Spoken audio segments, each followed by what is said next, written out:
Hey guys what's up, welcome back to the channel. कैसे हो आप सब? तो जैसा मैंने अपने बाइक पे 11,173 किलोमीटर्स, तो आज इसके बारे में कंप्लीट बात करेंगे कि ये बाइक कैसे चलती है, इसका राइड एंड कंफर्ट कैसा है। क्योंकि मैंने इसे काफ़ी रफ टेरेन्स में भी चलाया है। क्योंकि जब हम तवांग गए थे 15,000 फीट पे, काफ़ी ऑफ रोड भी मिला था चुमी ग्यात्से के रास्ते पे। Off road, snow, height and then rough patches में और सिटी ट्रैफिक में एंड लॉन्ग हाईवे टूर्स पे। आज डिस्कस करते हैं कि अगर जो नए बायर्स हैं तो वो इसकी तरफ जा सकते हैं क्या, एंड एग्जिस्टिंग बायर्स हैं उनको फ्यूचर में जाके इस बाइक के साथ कैसा एक्सपीरियंस होने वाला है। डिस्कस करेंगे कि इस बाइक में क्या प्रोज है एंड मोस्ट इम्पॉर्टेंटली क्या क्या कॉन्स है जो एक नया बायर या फिर एग्जिस्टिंग बायर ध्यान में रख सकते हैं। Let's go. तो सबसे पहले कॉन्स के बारे में बात करते हैं, प्रोज बाद में आएंगे। तो ये जो बाइक का क्लच है, आप इसे अगर एडजस्ट करो एक स्मूथ सेटिंग पे तो ये सॉफ्ट हो जाता है, पर इसको यूज़ करते करते मल्टीपल टाइम्स, जैसे सिटी ट्रैफिक में हो गया या फिर अगर आप ज़्यादा इसको यूज़ कर रहे हो ना over the period of time, तो बहुत हार्ड हो जाता है। कहने का मतलब है कि ये हार्ड है, बाकी इसके प्राइस पॉइंट में जो अदर कंपेटिटर्स है या फिर जो भी है जिसमें स्लिपर असिस्ट आता है उनके कंपैरिजन में ये बहुत हार्ड है and over the period of time शायद अनकंफर्टेबल लगे या फटीग हो।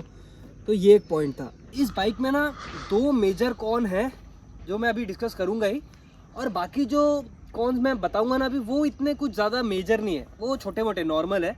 अब जो सेकंड मेजर कॉन है, कॉन भी बोल सकते हो या फिर एक रिक्वायरमेंट जो मेरी है ये मीट नहीं कर रही, तो टूरिंग कैपेबिलिटी। अगर इस बाइक को आप 80 तक चलाते हो तो स्मूथ है, आप कंफर्टेबली इसको चला पाओगे ऑल डे मेरे ख्याल से, क्योंकि सीट भी उसको साथ देती है, इट्स वेरी कंफर्टेबल।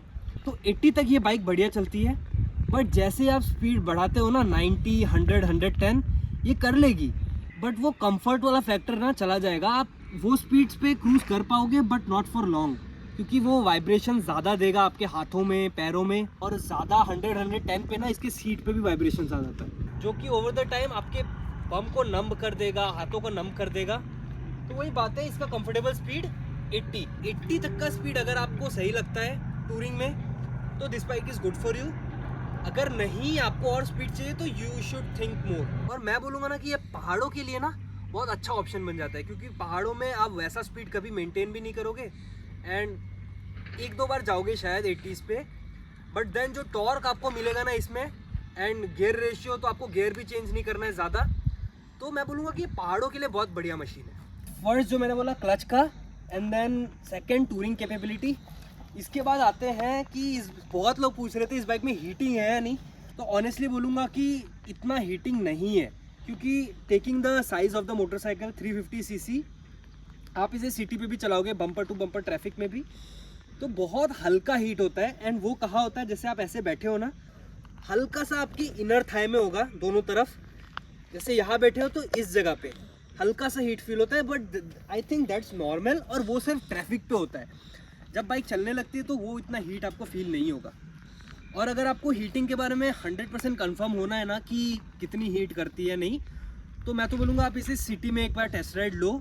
एक बार में समझ में नहीं आया, 2 बार लो, आपको एक आइडिया ज़रूर हो जाएगा उससे। हाँ, अब इसके लिए चाहे तो हम दूसरा engine oil, better air filter, better spark plug भी लगा सकते हैं and a lot more changes, but यहाँ हम बात कर रहे हैं कंप्लीट स्टॉक मोटरसाइकिल की। जैसा मैंने बताया ना, फर्स्ट 2 कॉन ही मेजर थे, बाकी तो छोटे मोटे हैं हीटिंग, क्योंकि मुझे इतना फील नहीं हुआ। अब मैं बता रहा हूँ फोर्थ कॉन, ये इसका फ्यूल इंडिकेटर। देखो जैसे ये साइड स्टैंड पे है तो ये 3 ब्लॉक्स दिखा रहा है ना, पर इसको मैं अगर ऑफ कर दूं और अब इसको ऑन करूं तो देखना 2 पे आ गया। और अगर आप इसे थोड़ा देर अभी चलाओगे ना तो ये ट्रिप F पे आ जाएगा, क्योंकि जब मैं आया तो इसका ट्रिप F लग गया था।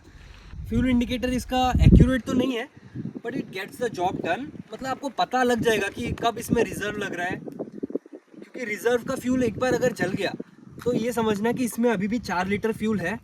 मैं बोलूँगा कि 2 लीटर ही समझो आप, और 60 to 80 किलोमीटर्स ये जाएगी। उस हिसाब से आपको एक आइडिया लगाना होगा कि ट्रिप F में अभी कितने किलोमीटर्स है एंड इस बाइक में अभी कितना फ्यूल हो सकता है। और मैं क्या करता हूँ ना कि जैसे ट्रिप F लगता है मैं इसे फिर से फ्यूल अप कर लेता हूँ। हाँ, और सही हो सकता था, बट चलो it gets the job done, तो इतनी कोई दिक्कत नहीं है। क्या क्या डिस्कस किया, सबसे पहले इसका clutch, touring capability, vibrations. Third आए हम इस पे इसका engine heating. Fourth fuel indicator, और तो ऐसे कुछ खास कौन तो हाँ, एक और चीज़, प्राइस पॉइंट। मेरे लेने के बाद इस बाइक पे 2 बार प्राइस इंक्रीज़ हुआ है एंड विदाउट एनी रीज़न, कोई अपडेट नहीं था, कुछ भी नहीं। और जो ये एलॉय आप देख रहे हो, ये कंपनी फिटेड नहीं आता है, मतलब अभी तो ये ट्यूबलेस है, बट इसमें आते हैं स्पोक्स, और फिर इतने प्राइस पे करके आपको ट्यूबलेस टायर भी नहीं मिलता। तो ये कौन है अकॉर्डिंग टू मी, बिकॉज अगर आप इसी प्राइस के अकॉर्डिंग दूसरे कंपेटिटर्स से मिलो, जैसे होंडा सीबी है या फिर हाइनेस हो गया या दूसरे ब्रांड्स, तो वो ट्यूबलेस टायर देते हैं। तो वही एक छोटा कौन है, क्योंकि आपको ये ऐसे समझ में नहीं आएगा, बट जिस दिन पंचर होगा तो उस दिन आपको समझ में आएगा कि ट्यूबलेस टायर कितना ज़रूरी है। हाँ, नो डाउट कि स्पोक्स ज़्यादा स्ट्रॉन्गर होते हैं एलॉय से, एंड उनका अलग ही एक बेनिफिट है।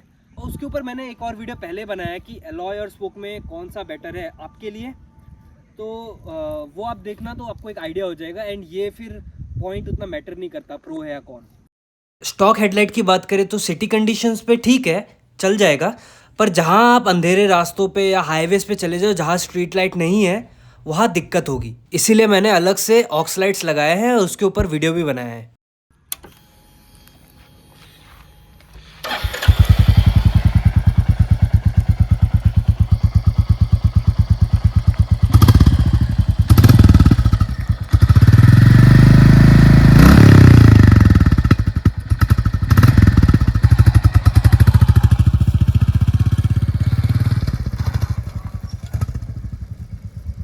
तो यही थे कुछ कॉन्स। अब बात करते हैं इसके प्रोज के बारे में।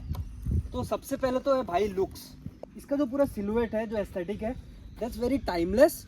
अगर आप इसे साफ सुथरी कंडीशन में रखो, लंबे समय तक रखो, तो ये लुक कभी पुराना नहीं होगा एंड हमेशा नई लगती रहेगी। सेकंड प्रो जो होगा इसका होगा after sale service and availability of parts. तो आप इंडिया में कहीं भी चले जाओ ना, रॉयल एनफील्ड का इतना तगड़ा नेटवर्क हो गया है कि रिमोट से रिमोट कंडीशन पे भी आपको रॉयल एनफील्ड का एक सर्विस सेंटर नहीं तो मैकेनिक जो इस पे काम कर सकता है मिल जाएगा। एंड जो इसके पार्ट्स है वो भी सेम, आपका कुछ भी खराब होगा ना, एक नट से लेके एक बड़ा पार्ट सब मिल जाएगा। थर्ड इसका प्रो बोलूँगा कि रीसेल वैल्यू। अब ये सबके लिए एप्लीकेबल नहीं है, क्योंकि बहुत लोग इसे बेचना नहीं चाहेंगे। अगर कोई बेचना चाहता है तो इसकी बढ़िया वैल्यू मिलेगी। आप हिसाब लगा लो कि इसका प्राइस भी इतना ज़्यादा नहीं टूटता compare to other motorcycle brands. तो अब इसका जो फाइनल प्रो मैं बोलूँगा ना, इसकी स्टेबिलिटी। हाँ, मतलब भारी है ये, मुझे कौन तो नहीं लगता। अगर आप कौन पे ऐड करना चाहो तो कर सकते हो, बट उसी की वजह से ना ये बहुत स्टेबल है। हाईवे पे भी चलाते हो आप इसको तो आपको कहीं भी नहीं लगता है कि अनस्टेबल हो रही है। प्लस जो मैंने एलॉय ऐड ऑन किया है ना, उससे हाई स्पीड्स पे, कॉर्नर्स पे भी काफ़ी स्टेबल है। बट ये सब जो था ना, ये मेरे एक्सपीरियंस के हिसाब से मैंने बोला। आप ज़रूर इसको एक बार चलाना, टेस्ट राइड लेना, अच्छे से एक्सपीरियंस करना।